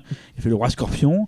Et là, j'ai découvert, en regardant sur IMDb, il est en train de faire un film en Inde avec des acteurs indiens et des fonds indiens qui s'appelle Jungli, voilà. Donc Chuck Russell, un peu comme pour Renny Harlin, en train de partir dans des pays lointains et essayer de se vendre comme un mercenaire et tout quoi. Donc on peut pas ne pas parler du Blob en ne parlant pas de ses effets spéciaux. Ils sont juste déments, c'est du gore très très très craspec, mais très bien foutu. C'est Tony Gardner qui a fait ça. Alors, il a fait beaucoup d'effets spéciaux prosthétiques par le futur, mais finalement très peu dans des films très cultes. Chucky. Il a fait des Chucky, il a fait plein de trucs. J'ai découvert que c'est lui qui a fabriqué le casque de Daft Punk. Alors je pense qu'il a dû faire avec Alexandre Cortez, qu'on connaît en France pour faire Incident. Il a fait un clip d'ailleurs pour eux, il a réalisé le clip Time of Your Life pour les Daft Punk. Mais ouais, vraiment des effets spéciaux vraiment bien foutus, parce que on voyait pas trop ça à l'époque. Il y a des plays vraiment bien foutus. La façon dont le blob bouffe les gens, il y a une séquence culte que je ne veux pas détailler, mais qui se passe dans une cuisine. Le lavabo. Voilà, le lavabo, je ne dirai pas plus, mais qui a marqué beaucoup de gens. Et voilà, pourquoi alors, tout à l'heure, d'ailleurs, tu ne nous as pas répondu tous les deux à cette question, ni Xavier ni Laurent. Pourquoi on a choisi ce film-là pour représenter Halloween ? Aussi, moi je l'ai dit, moi. Si, Laurent l'a dit. Laurent l'a dit. C'est peut-être Xavier qui a fait. Pour moi, c'était, comme je disais, le classique. Pour moi, le film à sketch, c'est le type de film classique pour Halloween, et la base, pour moi, c'est Tales from the Crypt. Alors pourquoi moi je conseillerais du coup le Blob pour une soirée d'Halloween ? Parce que le film est très rythmé, très fun. C'est vrai que c'est un truc qui me tient à cœur, c'est le rythme. Étant très hyperactif, faut pas me faire traîner trop de trucs, mais c'est un film qui n'arrête jamais, qui rempile des nouvelles idées tout le temps. Il y a plein de nouveaux personnages qui arrivent, il relance constamment l'intérêt. Il y a une sorte de prédicateur religieux il y a plein de trucs dans le film qui sont hyper intéressants. J'adore la musique du film aussi, très 80s, mais même la BO. D'ailleurs, le film commence par des plans d'une ville complètement déserte. On se demande ce qui se passe. Il y a une musique très inquiétante. Et à un moment donné, on arrive au-dessus d'un stade et on voit qu'en fait tout le monde est en train de regarder le match de foot et tout le monde a quitté la ville. Et c'est rempli de détails comme ça qui rendent le film assez mystérieux. Très belle musique. J'ai écouté pendant des années la musique de fin, qui est un truc qui s'appelle merde, je me suis oublié. C'est le groupe qui s'appelle Alien. Brand New Live, et c'est une musique 80s genre métal symphonique hyper cheesy, mais j'ai écouté ce morceau pendant des années en cassette tellement je kiffais ce morceau. Bref, c'est un film que j'adore pour tout ce qu'il représente, pour une époque, c'était les années 80, on faisait des films avec des effets spéciaux en dur, en vrai, avec des personnages qui n'étaient pas encore trop des teenagers. Il y a des teenagers, mais ils sont pas trop lisses. C'est une époque bénie pour moi, et voilà, c'est le long film que j'ai le plus vu de ma vie. Là, ça va être 2001. Moi, c'est le blog de Chuck Russell, et je vous emmerde. Ah non, mais t'as raison, c'est une tuerie. C'est génial. J'adore le côté, et ça je pense c'est Darabont qui l'a amené, tout le côté Stephen King de la description de la ville et des personnages. Ça m'a beaucoup rappelé Stephen King à ce niveau-là. Et j'étais amoureux de l'actrice quand j'étais ado. Je me rappelle plus le nom. C'est voilà. Kevin Dillon qui fait le bad guy, mais Ouais. elle, j'ai Shiny Twin, je retrouve ça. Shawnee Smith. Voilà, j'étais amoureux d'elle. Elle a joué dans Les Sauts par la suite, je crois. Oui, c'est vrai, c'est pas la meuf qui se fait qui se fait balancer dans le truc avec les Saut 2, ouais. Oui, avec les seringues. Avec les seringues. C'est la tox. Et qui devient. Et qu'on voit dans le 1, Elle est dans tous, ouais. on voit dans le 1 dans 2 secondes, et qui devient un personnage principal. Amanda Young, ouais. Voilà. C'est la brune. Voilà. Ouais. Et j'étais à l'époque du blog, j'étais amoureux d'elle. Elle avait une coupe choucroute quand même. Ouais, mais c'est T'aimes pas bien grave. les punkettes. Et puis j'ai une petite anecdote, c'est que sur le DVD français, les sous-titres, c'est une fucking catastrophe. C'est-à-dire que la personne qui a fait la traduction des sous-titres ne comprend pas certains mots d'anglais. Notamment, je sais qu'à un moment donné, il y a l'utilisation du mot cheerleader. Ouais. Et en fait, c'est traduit par tu es la reine de ceux qui donnent la pêche. D'accord. Il y a des trucs comme ça. C'est une catastrophe les sous-titres français, donc ils sont très drôles du coup. Je l'ai tout vu en VF en fait, mais quand on avait passé, c'est aussi ça, si un jour vous faites directeur de festival, c'est aussi pour passer des films que vous kiffez et les voir sur un grand écran. On s'en fout des spectateurs, c'est juste vous kiffez voir ce film sur un grand écran, donc vous le programmez. C'est aussi simple que ça. Et j'étais trop content. On était tous là, peut-être pour le voir sur grand écran. Moi, j'étais à l'étranger L'étranger, cette année. bon, J'étais dégoûté. Mais c'était trop cool de voir ça. C'est une belle nuit d'ailleurs. On avait passé L'Amazon des profanateur de Kaufman, on avait passé Invasion de Los Angeles, on avait passé Killer Clowns sur Outer Space et celui-là quoi. Ouais. Killer Clown, ça aussi c'est un super film. Ouais. Killer Clowns ça pourrait être un film d'Halloween aussi. Tout à fait. Donc voilà, c'était juste mon film d'Halloween. Alors moi, c'est un film sur lequel j'ai beaucoup fantasmé, puisqu'en fait, quand j'étais petite aussi, mon père travaillait dans des salles de cinéma. Tu l'as jamais dit ça et il m'avait ramené les photos. Vous savez, les à photos l'époque, dans d'exploitation. les sûr. halls Des photos d'exploitation, ouais. dans les halls de cinéma, ils mettaient des photos. Et du coup, j'avais que les photos du film. Et du coup, j'imaginais le film et c'était Génial. ouf. Et du coup, je pensais pas que c'était drôle en fait. Parce Je qu'il y en a une pensais photo où juste il y que a ça un mec faisait qui est sous le blob et qui Exactement, tend les j'avais bras ça. vers la... et il est tout rose. C'était certaines des jaquettes DVD d'ailleurs, je crois, du film. Ouais. Ce mec qui fait ça. Et j'ai jamais dit que son papa travaillait dans le Bah non, cinéma. c'est clair. On découvre Vous des ne trucs savez sur pas tout Véro, de moi. On découvre ça entre la poire et le fromage là. T'as une scène d'un enfant qui se fait assez mais méchante, qui est ouais. super, Ouais, ouais. super dur. Quoi. Il Quand y a un t'es clochard gamin et que aussi tu vois qui ça, se fait mais bouffer. t'es gamin et que tu vois un gamin se faire des défoncer comme ça, tu dis oula. Et puis, il y a la blague du mec qui va acheter les capotes à la pharmacie ouais. Oui. et qui va Qui croit que après son pote, récupérer la meuf avec qui il voudrait utiliser les capotes. Et le père de la meuf, c'est le pharmacien qui l'a acheté C'était les repris par capotes. Gondry pour une Ça, pub c'est pour génial. Levi's. Et Tout qui à avait été repompé à mort pour une pub Oui, après. c'est Tout à Gondry fait. Gondry qui a fait une pub pour Levi's et qui Ouais. était une des pubs les plus nominées et qui a eu le plus de prix à l'époque et c'était repris dans c'était voilà. Mais Ouais. voilà, c'est un très beau film et voilà, et même la fin est top et tout et il fut un temps tiens pour faire un rebond, il fut un temps c'était prévu que Rob Zombie fasse un remake. C'est vrai. Oui. Voilà. Et est-ce que tu as dit la couleur du blob? Elle est un peu Rose. ah non, oui, elle est Ça, par ça, rapport ça, à par rapport à la fin du midi quoi, elle est un peu rouge rouge clair. Hein. Elle est rose. Elle est rose. Ah, t'es une con, ça chante tous les cigales. Heureusement qu'il a pas fait son remake. Hein, putain. Oui. Là après normalement c'est Ça aurait été Crado de toi chez Crado, Véronique, putain. C'est c'est toi la moi. suivante dans l'ordre. Je lève la main pour... Oui. La fille qui bossait dans le cinéma. Non, alors moi j'ai choisi La main qui tue. Ouais. C'est un film de 1999 de Rodman Flander qui est sorti en juillet pour dire s'il croyait en ce film comme film d'Halloween. Alors que moi je trouve que justement c'est vraiment un film d'Halloween. Alors Rodman Flander c'est nobody hein, quand même globalement. C'est C'est un espèce de réalisateur de Dawson, des trucs comme télévision ça. et voilà. Et qui était un peu élevé à l'écurie Corman, je crois, mais vite fait quoi. Je crois même qu'il a bossé sur du Leprechaun. Les prochaines dos. Ah, ouais. Il est réalisé. Un jour on fera un spécial les prochains. Ça veut dire qu'il faut tous se les farcir. Merde. Non, non, je rigole. C'est Donc de la le merde. pitch, c'est Anton qui est un ado glandeur qui fume des pétards en écoutant du punk toute la journée. Et il met environ 2 jours à s'apercevoir que ses parents ont disparu et qu'ils ont été sauvagement assassinés par un serial killer qui sévit dans la petite ville où il est. D'ailleurs, un couvre-feu et tout, il était même pas au courant. Le mec à la ramasse totale. Et surtout, il va découvrir qu'en fait, le tueur, c'est lui. Et que le tueur, en fait, c'est sa main droite qui est possédée par le diable, puisqu'en fait, les mains oisives sont les jouets du diable. C'est ce qui est dit dans le film. Et comme il n'utilisait pas assez sa main droite, parce qu'il branlait vraiment rien. Oui, on n'est pas assez Rien du Voilà, tout. Du coup. vraiment On branlait rien. pas. Du coup, il était une proie facile pour un démon. Alors justement, pour moi c'est un film d'Halloween parce que ça se passe à Halloween déjà. C'est vraiment à prendre au 10e degré parce que comme vous l'avez bien compris, C'est un stoner movie, c'est comme de on dit. l'humour. Ouais, c'est comme on dit quand ça se passe en plus avec des adolescents, etc. Voilà. Voilà, américain, ado, Halloween, fille en petite culotte. Non. Pas fille en petite culotte. Jessica Alba. The fille en petite culotte. Elle est dedans Oui. Bah oui. J'ai pas lu le film. Elle est tout le temps en culotte. Elle est tout le temps en culotte. Je me souviens d'elle Et, dans les et Love juste- Attraction, mais. Et juste pour ça, rien que pour ça, le film est un chef-d'œuvre. Elle est à tomber mais plus bas que Ah par ouais, terre. j'ai pas revu depuis l'époque. C'est Ah Mathieu bah, Hillard qui fait le. Non, c'est qui non, Il y c'est a, euh, Devon Sawa, le personnage principal, qui est nobody quand même. Le Ouais, héros il a de pas Destination fait Et Finale. alors d'ailleurs, petite anecdote Mad Movies, j'ai relu l'article de l'époque qui dit pour jouer le rôle, il fallait quelqu'un de la carrière de Jim Carrey. Quand on voit la carrière qu'il a fait derrière, ça c'est sent pas... du Mark Toulek, ça. Je crois que c'est du Damien Il Granger. n'y a pas une histoire d'un clip de Offspring qui se passe. Si, Alors Offspring attends, joue dans le j'y viens. Donc du J'ai coup, des bribes de Attends, souvenir. on n'a pas fini sur les acteurs parce qu'il y a. alors il y a Seth Green. Il y a Seth Ah, Seth Green Green, ça, qui je joue un confonds, des d'accord. Stoner et l'autre c'est celui qui joue maintenant Foggy dans la série Daredevil. Elden Daredevil. Henson. Voilà. Dans la série Daredevil En fait, Netflix. je confonds comment s'appelle Matthew Lillard Oui. et Tu confonds avec Ouais, Scooby-Doo. Seth Green, moi, J'ai j'aime longtemps beaucoup. confondu les deux aussi. Oui, mais c'est ça que je dans ma tête. Tu confonds avec Scooby-Doo. en fait. Même personnage. Du coup, il y a plein de références. Alors, quand même, le réalisateur, c'est un vrai fan de films d'horreur. Quand tu lis ses interviews, tu dis qu'il avait vraiment envie de rendre hommage à tout ce C'est qu'il Evil aime Dead et 2 tout. le film. Ça se Et voit. en fait, voilà, donc ça, c'est quand même le concept est quand même repompé sur Evil Dead 2, mais il y a plein d'autres références à plein d'autres films. Il a vraiment eu tout ce qu'il aimait. Il y a du Loup-garou de Londres, évidemment, Gremlins, Halloween, L'Exorciste, À un Réanimateur. moment donné, les personnages sont en train de regarder Zombie de Romero. Et oui, Dawn of the Dead. Et Si tu veux le dire en VO, vas-y. oui, à toi, c'est bon. moi je suis plutôt VO, merci. Et du coup, il y a la BO très rock du film, donc il y a beaucoup de punk. D'ailleurs, Idle Hand, le titre original du film, en fait, c'est un titre du groupe Rancid aussi, qui est un groupe de punk. À un moment donné, on aperçoit Rob Zombie aussi dans son clip Dragula.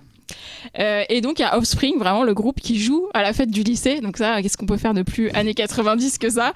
Et surtout, c'est-à-dire non seulement il joue à une reprise des Ramones qui s'appelle I Wanna Be Sedated. Et en fait, si vous aimez pas Offspring, vous serez content de les voir crever comme des connards. Surtout que le plan où le chanteur se fait Ouais. arracher le haut de la tête par la main est très très cool. Bah, franchement, c'est assez gore et c'est Ouais, c'est vraiment bien, très c'est fun. super. C'est limite malsain quand il repense. Ses parents y crèvent. Mais le oui. mec, 10 minutes après, il découvre ses parents morts. 10 Il en a minutes rien à après, foutre. il est en train de palper le cul de Jessica Alba dans la maison d'à côté et de l'emballer en se disant putain, je vais emballer Jessica la Alba ou voisine. Jessica Biel Non, Jessica Alba. Alba. Alba. C'est Alba. Alba. Mais encore oui, mieux, bah, encore elle mieux. était toute petite l'autre sinon. Et, Bah, 99. et c'est complètement. Ouais, elles ont le même âge. Je sais que tu préfères, hein, Cyril, mais. C'est complètement con. C'est un pur stoner movies gore. Et franchement, c'est un. Et il y ça- a Vivica Fox aussi Vivica qui Fox, tout à joue fait. une exorciste, prêtresse druide ouais. qui est censée en fait justement exorciser la main, qui est super premier degré et qui Et poursuit le truc. C'est marrant, ce film n'a pas eu le culte qu'il Non, peut-être méritait. c'est clair. Moi, j'ai un souvenir d'un musée de quand je l'ai vu, mais ça, il a un peu oublié. Et avant que tu je le mettes dans crois ta qu'il liste, est- ça revient Véronique, souvent. j'avais complètement oublié. ce Mais film-là. franchement, moi, je l'ai revu avec plaisir et je me suis Ouais, moi marrée aussi, tout ouais. seul. Je dis pas le complètement. contraire, juste qu'il a finalement, il a pas, c'est un film qui a tout fait pour être culte et finalement, il l'est pas devenu en fait. Après, il est né d'une décennie qui n'a pas. Ouais, je suis pas grand-chose sûre pour- qu'il- je suis pas sûre qu'il parle à tout le monde. Mackie, c'est pas cette même Si, si. époque-là. Non, c'est un peu plus tard, Michael Ouais. Mackay. C'est plus début 2000, Michael Mackay. Mm. Mais par contre, le rythme du film est mortel. Ça Ouais. s'arrête jamais, c'est génial. C'est un film que je voulais pas voir à l'époque aussi à cause de son marketing, parce qu'il était très mal vendu et justement il tombait à cette époque American Pie, un peu les teens où les teens devenaient un peu agaçants. Et je l'ai regretté parce que c'est typiquement le genre de film que j'aurais dû voir quand j'étais ado. Et je là, me serais, c'est trop tard. T'es bah, trop vieux. Non, je me suis quand même éclaté à le voir, mais je me disais putain, mais ce film-là, je l'aurais vu à 19 ans, je serais devenu ouf Toi, quoi. t'es encore ado à 19 ans? Ouais, fin d'adolescence, Putain. j'avais cet âge-là À la quand il est loose, quoi. sorti. Et est-ce qu'on parle du silence de Xavier là sur... C'est un film M6? Non, du tout. Ah, Mais c'est le silence des agneaux, tu veux c'est dire. surtout qu'en fait, elle était très curieuse de connaître mon avis sur le film. Western. Donc forcément, je crée le suspense pour elle.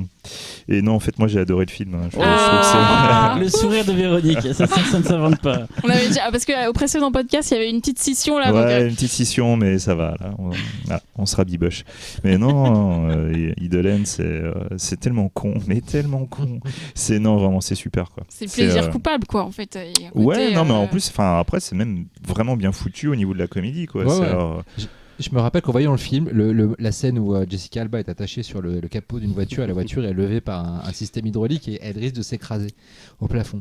Et ouais, la première fois que j'ai vu le film, je fais ce qui serait mortel, c'est qu'ils arrêtent le truc juste au moment où c'est ces nichons qui viennent se presser contre le plafond. Je me suis dit, c'est une idée trop conne. Et non, bien Ils le sûr, font. c'est ce qu'ils Voilà. font. Alors, Ça s'arrête tu au sais moment que où ces nichons c'est pas ça- du tout la fin qui était prévue. Ils ont tourné une autre fin. Il y a une autre fin Ah ouais qui se tourne dans une piscine. Elle existe. Enfin, sur le DVD, il y a la scène coupée et tout. Attends, il veut la voir là Et maintenant. en fait, elle est beaucoup plus spectaculaire et ils l'ont enlevée volontairement parce qu'elle cadrait pas avec tout le côté un peu plus cheap, on va dire, du D'accord. reste du film. Mhm. Elle était vraiment trop dark, trop spectaculaire, Et etc. donc il y a Jessica Alba dans la piscine Bah oui, mais c'est pareil, mais elle est sur le plongeoir. Elle est pas sur. Et on va l'avouer, on a tous acheté les Blu-ray de Into the Blue quoi. Alors figure-toi Into the Blue. Moi j'ai On fait un alors, attends, podcast mais moi, spécial j'ai- Jessica alors, Alba. non. Les deux d'ailleurs. hein. Attends, j'ai une confession à faire, je vais en profiter. Into the Blue, c'est le premier cinéphage que j'ai écrit dans Math de ma carrière de Oh. Le film vachement bien. C'est le mec qui a fait l'acteur dans Christine. Tout à fait, John Stockwell. Ouais. Et sauf que moi, je suis arrivé, je me suis dit, je vais écrire mon premier cinéphage. faut que je défonce le film parce que les cinéphages, c'est comme ça que tu t'affirmes, tu vois. Tu défonces le film en étant un bon connard de mec Et là, tu dis, ironique. ah mais si Jessica lit Et l'article, donc, c'est mort. et donc j'ai défoncé le film et en fait je l'ai revu après, je me suis dit mais j'étais con quoi, c'est Super bien. super cool comme C'est film. un beau Voilà. film, dans Donc le là, sens visuellement j'avoue- et tout. J'avoue, j'étais jeuneau, je commençais dans Mad et j'ai voulu faire mon petit connard qui s'affirme Mais à culpa et 20 ans j'ai après, dit tu une sais. connerie, voilà. Voilà. On finit avec Talal. On fait toujours Alors, avec Talal. Moi, je suis un peu jaloux parce que je disais tout à l'heure, vous avez traité de super bons films, et surtout fallait les j'ai pris, prendre, j'ai connard. pris- non mais j'ai pris le truc à la lettre en fait. Quand on a dit film d'Halloween, du coup, je suis allé chercher des films qui se passaient pendant Halloween. Putain, le Donc, mec, il voilà. est littéral bébête quoi. Non, T'es mais- con, non, mec, mais- il fait mais- con. Non mais il a fait c'est- pareil sur film anglais, il a pris un film irlandais. Oui, Ah non, mais- bah non, ça marche pas. Bon, ça y est, je quitte ce pif. C'est lui qu'on va Merci, visiter. C'était mes derniers. Au revoir. Donc, Trick or Treat, qui est un film très sympathique, mais bon voilà, j'aurais pu, à un moment donné, je me suis dit, j'aurais dû choisir un autre film que j'aime beaucoup, un autre film à sketch qui s'appelle Tales from the Dark Side. Je sais pas si vous connaissez. Ah, j'adore. Oui. John Excellent. Stockwell, Super film. Et j'en réalisé ferai, par John Stockwell, le réalisateur du film oui, dont on vient de To the parler Blue, avec ouais. Jessica Alba. Into the Blue. Voilà. Donc, bon, ça, je ferai une chronique dessus. Donc, Trick or Treat, c'est réalisé par Michael Dougherty, qui est surtout connu comme scénariste. Donc, oui, je l'ai pas dit, le film date de 2007, donc il est relativement récent quand même. Et donc, Michael Dougherty, c'est qui ? C'est le scénariste de Bryan Singer principalement. C'est lui qui a écrit X2, donc X-Men 2, le meilleur, on va dire, des films. Super-héros tous les temps. Bon, non, pas ça, mais en tout cas, Si. de plus intéressant des films de Singer, de X-Men de Singer. Et malheureusement aussi du triste Superman Returns. Mais il est connu, en fait, Trick or Treat, c'est sa première réalisation, et quelques temps après, il fait un film très cool aussi, qui reste dans le même ton, qui s'appelle Krampus, qui est cette fois un film de Noël. Que j'ai adoré. moi. Mortel. Ouais. Ah, merci Laurence. On est très J'adore. peu à l'adorer, Je mais. l'ai vu à Londres à Noël. Claquage de beignet quoi. Et Moi, j'ai vu putain, à Publicis à Noël. sorti de la salle. Non mais tu vois, c'était spécial parce que on était avec mon épouse à Londres à la période de Noël. Donc Coucou Laurence. t'es en plein dans le truc, tu vois. C'est quand même assez magique Londres à cette époque de l'année. Et tu rentres au cinéma, tu vas voir Krampus et tu ressors, mais t'as une putain de banane, c'est mortel. Ah, moi j'en ai pas, Ouais, moi, je j'ai trouve eu des ça oranges. très moi. cool. Je trouve- Par le film. je trouve Bon, ça- par contre, on parle va- pas de va Noël, là, on parle d'avril. On garde Krampus pour En mode fête, un merci. spécial Noël. On fera un podcast spécial Noël. Peut-être. Pourquoi Ah, pas. le oui. manque d'imagination quoi. On le Pour fera la- en 2019. hein. Pour la Ouais. Saint-Valentin. Et à Saint-Patrick, on fera les Précônes. Et en 2019, Allez hop. et en 2019, on fait que des films Et pour Pâques, post-apo. on fait quoi Post-apo, on fait, ça vous va Ouais, parfait. Hein Alors, je vais pouvoir faire Allez, ma vas-y, petite Talal, chronique, les gars. vas-y. Tout à l'heure, il disait, c'est vrai que c'est toujours moi que vous interrompez. Il a raison. Mais oui. Vous faites Désolé, chier, Talal. hein. Alors, donc, Michael Dougherty va surtout réaliser, et là c'est un clin d'œil pour toi, le prochain Godzilla. Godzilla Final, comment il s'appelle? Celui avec les monstres, avec Rodan, avec. le Godzilla Godzilla l'an prochain. King of King of Monsters. Monsters. Voilà, avec qui a l'air Mothra très et cool tout. pour l'instant de ce qu'on a vu. En tout J'adore cas. ce réalisateur, de toute façon. Je les trouve que trailers c'est un sont- très bon. Quoi. Et donc, Trick or Treat, ça casse pas trois pattes à un canard, faut être très honnête. C'est un film très attachant surtout. Déjà, ça parle de quoi? C'est plusieurs histoires qui s'entrecroisent dans une petite bourgade de l'Ohio. Et donc, on a un père de famille très propre sur lui qui s'avère être un serial killer. On a un vieux rabougri voisin qui déteste tout le monde, qui va se retrouver attaqué par une créature. On a une jeune fille incarnée par Anna Paquin qui va vivre sa première fois, sauf qu'on ne sait pas c'est quoi sa première fois, bien sûr il y a un long jeu là-dessus, et des petits gamins qui vont se rendre dans un lieu où des enfants sont morts plusieurs années avant. Voilà, je vais pas plus loin dans ces divers pitchs, juste pour dire que voilà, tous ces trucs s'entrecroisent et tous ces personnages se croisent vraiment, et il y a un fil rouge en fait qui est le personnage donc de Sam, qui est un peu le boogeyman, on va dire, de ce que pose Dougherty avec ce film. Il y a un petit gamin, en fait, avec une tête de citrouille et un pyjama orange, et qui est, entre nous, très très réussi. Donc c'est un personnage qui va intervenir à plusieurs moments et qui va surtout s'en prendre aux personnages qui ne respectent pas l'esprit d'Halloween. Voilà. Le film est super attachant, comme je l'ai dit tout à l'heure, et j'ai pas grand chose à dire à part que c'est pour moi un petit film d'Halloween qu'on regarde entre potes, qui est très léger, qui est plutôt très bien réalisé, et je suis même assez surpris de la facture du film, parce que c'est clairement un film de studio. Et qui a un ton assez libre. Moi je pense, j'ai un peu pensé, c'est pas anodin, il y a qui est l'acteur qui s'appelle Dylan Baker, qui est aussi connu des films de Todd Solondz, parce que justement le personnage qu'il incarne, donc qui est le père tueur, m'a fait penser un peu au personnage justement de Happiness de Todd Solondz. Donc voilà, et c'est ce ton en fait un peu grinçant où les personnages sont tous un peu cons et en même temps attachants et en même temps que le truc voilà, finalement se débrouille très bien. Je trouve que le film est très chouette. Voilà. Moi, je trouve que c'est le film qui personnifie le mieux Halloween en fait. Si je dois penser à un film qui parle de cette saison, parce que d'ailleurs c'est du trick or treat, c'est un bonbon ou un gage, je crois que c'est Un ça. sort. Un sort. Et c'est le film qui représente le mieux cette ambiance-là. Et je trouve que c'est un des films à sketch, je les ai pas tous vus, mais qui a le meilleur liant. Ou c'est celui-là où c'est le plus coulant en fait, parce que là les histoires s'enchaînent, c'est pas genre un carton, une nouvelle histoire, machin et tout. C'est toutes les histoires s'enchaînent comme un seul film. En fait, ça pourrait être vu comme un seul film, sauf que c'est plein d'histoires. Oui, c'est ça, c'est qu'en fait, les personnages s'entrecroisent, mais en fait, la manière dont ils s'entrecroisent, ça permet en plus de montrer la chronologie des histoires. Donc il y a un vrai truc qui est intéressant. C'est le Pulp Fiction du film d'Halloween. Oui, c'est un peu ça, ouais. Et du coup, en fait, à la base, c'était un court-métrage du réalisateur, qui était Season Greetings, je crois. Oui, tout à fait. Et où en fait on voyait le personnage de Sam. En fait, Sam c'est pour Samhain, en fait, tout simplement. C'est une incarnation de la célébration de Samhain. Et voilà, en fait, je crois que dans le cours, on lui pique son paquet de bonbons, enfin son sac de bonbons, et il le prend plutôt mal. Et il se penche. Mais voilà quoi. Donc du coup, en fait, c'est Trick or mal. Treat, ce serait presque une sorte de spin-off en fait de Greeting Season. Mais c'est vraiment le film d'Halloween. Pour moi, c'est de ce dont on a parlé. Finalement, c'est celui qui est c'était pour ça que tu t'es fait avoir et que tu n'as peut-être pas pris le film que tu aurais voulu, mais c'est vraiment pour moi le film qui représente mieux cette fête en fait. Bah oui, c'est pour ça. T'as été un peu con, finalement c'est plutôt bien vu quoi. Personnellement, quand on a parlé de films d'Halloween, moi le premier auquel j'ai pensé c'était celui-là. Ah ouais, mais pour moi c'est le film qui représente Halloween quoi. C'est tellement parfait. Moi je trouve que c'est un vrai bon film. En fait, je trouve que ce film a les mêmes qualités, les mêmes défauts que Krampus. C'est-à-dire que les deux sont des films très attachants, c'est des films de monstres, donc forcément ça me parle. Mais il y a, je sais pas, c'est énorme. Il y a une séquence vraiment forte visuellement. Je vais pas expliquer quoi, mais dans le grenier, il y a des trucs. Tu dis putain, c'est. J'ai pas vu des images aussi effrayantes depuis des années. C'est clair. Il y a plein de super idées. Ça manque un peu de rythme à mon goût. Mais... En fait, je me rappelle avoir aimé Trick or Treat. J'ai pas eu le temps de le revoir pour ce podcast et j'ai zéro souvenir du film à part la tête du petit bonhomme. Oui, pareil. Voilà. C'est ça. C'est le problème de ce film. Je me rappelle que c'était cool, que j'avais apprécié le visionnage. Je m'étais dit que c'était très bien écrit, que ça se voyait que c'était un film de scénariste et que la réal était parfois un peu faiblard, mais tu sentais qu'il y avait quand même un mec derrière avec du potentiel. Mais au-delà de ça, zéro souvenir. Voilà. Il y a une scène que j'avais complètement oubliée parce qu'on avait fait un podcast loup-garou d'ailleurs, qui est une scène de transformation de loup-garou qui est quand même assez ouf, quoi, où t'as les personnages qui s'arrachent la peau. T'as les poils qui sortent derrière, c'est faut que je le revoie. vraiment très cool. Le film est totalement inédit en France, en vidéo, un peu comme à l'époque de Napoléon Dynamite, qui n'est pas un film de genre, mais bon voilà, c'est des films qui sont jamais sortis officiellement en France.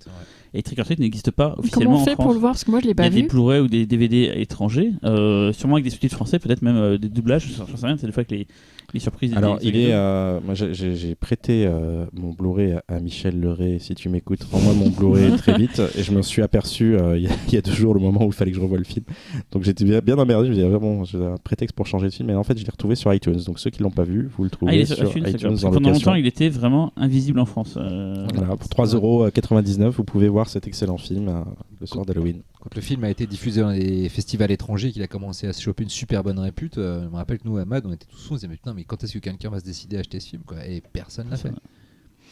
On termine en musique. Alors Cyril, tu as une sélection spéciale Halloween. J'ai pris un film qui aurait pu être un film qu'on aurait pu choisir aujourd'hui, qui est un film pour moi d'Halloween typique, mais qu'on n'a pas choisi. Bon, bah tant pis. Mais j'adore la musique, donc je me dis c'est l'occasion de le passer, parce que j'essaie maintenant de faire coller mes musiques aux thématiques.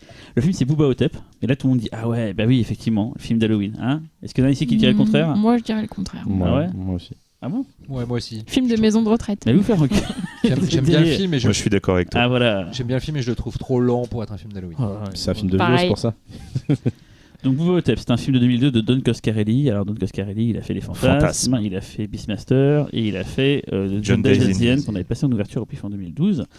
Et là, c'est un film très bizarre qu'il a fait où en fait on suit Bruce Campbell, l'acteur fétiche de Sam Raimi qui jouait Ash dans les Evil Dead, qui est un en fait Elvis qui ne serait pas mort en fait, qui est dans une maison de retraite. Personne ne le sait qu'il est là et qui dans sa maison de retraite découvre en fait une momie attaque les habitants, et c'est un film qui parle vraiment de la vieillesse, de fait de vieillir, machin et tout. Donc un film plutôt lent mais qui pour moi a été tout cet imaginaire, tout ce bestiaire du fantastique, tout cet hommage qu'on adore. C'est un film très sincère dans ce qu'il fait, voilà. Et voilà. Donc on va écouter un morceau par le compositeur Brian Tyler. Alors Brian Tyler, il a une super filmographie maintenant, elle est assez longue. Ce qui est marrant, c'est que j'ai découvert, je ne sais pas du tout qui a fait ça. Il a commencé par des films comme il a fait Six String Samurai. Alors pour ceux qui connaissent, c'est un film ni fait ni à faire mais qui a un petit culte. Je suis pas d'accord. Moi j'aime beaucoup Six String Samurai. Il a surtout fait la musique aussi de Simon Says, Softage Explosif. Ça, Oui, c'est bon, vraiment là... ses premières BO. Alors c'est horrible de dire que de parler de lui avec ses premières BO qui sont pourries. Non. Si je dois citer 3 BO de Brian Tyler que j'adore et que je vous conseille à fond, il y a celle de Emprise de Bill Paxton. Le film et lui seul mériterait d'ailleurs un pifcast entier tellement c'est une tuerie, mais la musique est mortelle. La musique qu'il a fait pour la mini-série télé Children of Dune en 2002, qui est aussi excellente. C'est une mini-série, mais aussi la musique, les deux sont excellents. Mais en plus, pour la mini-série, c'est vraiment la meilleure adaptation de Dune, et la musique qui est pour beaucoup. Elle est géniale. Vous l'écoutez souvent en solo, vous verrez, et chaque morceau est différent, elle est vraiment top. Et il a fait un des plus grands films, ce que j'appelle le cuirassé Potemkin des films d'arrachage de gorge. Il a fait la BO de John Rambo en 2008, qui est donc un film exceptionnel, et la musique est pour moi c'était exceptionnelle. Roadhouse, mais chacun ses goûts. Donc voilà, donc on va entendre en fait le end title du film, donc la musique de fin, qui est intéressant parce que vous allez voir, il y a 3 parties bien distinctes dans cette musique, qui représentent 3 parties bien différentes du film. Vous allez voir un thème très folk, un thème beaucoup plus dark, un thème très enjoué, mais tout ça dans le même morceau. Donc il dure 5 minutes, c'est un peu long, mais laissez-vous porter par ce morceau, vous allez voir, vous allez entendre les 3 types de sonorités du film réunis dans un seul morceau. Qu'est-ce que vous voulez dire sur la musique ou sur le film, mes amis ? Sur le film, je dirais que c'est aussi un scénario d'un excellent écrivain de polar qui s'appelle Joe R. Lansdale, qui a notamment écrit toute la série des App and Leonard, qui a été adaptée en série télé avec cet acteur, j'ai oublié le nom, qui a joué Solomon Kane. Vous allez tout de suite dans le film. Tu dis Michael J. Bassett ou le... Oui, le Michael J. Bassett. James Purfoy. Oui. Avec James Purfoy et avec l'acteur Michael J. Williams, je crois je crois que c'est ça son Michael J. Williams qui joue Omar dans The Wire. Bref, voilà. Et super auteur de polar. Et si vous tombez sur certains de ses bouquins, n'hésitez pas, c'est super dope. Donc, quelque chose sur Brian Tyler ou sur. Le film est très. Le réal est très attachant de toute façon. Et je trouve que le film est un poil surestimé. Voilà. Mais après, le concept est tellement cool que. Voilà, c'est juste que passer son concept au bout d'un moment, je trouve qu'il est moins intéressant. D'accord avec Talal. Je suis d'accord avec Talal. T'as vu ? Elle est pas bien. Moi j'adore le film. Voilà. Je trouve ça mortel et voilà. Et je trouve que le film c'est un très très beau film. Très émouvant. Beau, ouais. Et, voilà. Et donc vous allez donc écouter le thème de fin de Booba Hotep à Brian Tyler. Et avant ça, on vous dit rendez-vous à très bientôt dans 2 semaines. Et Happy Halloween. Hey. Happy Halloween. Yeah.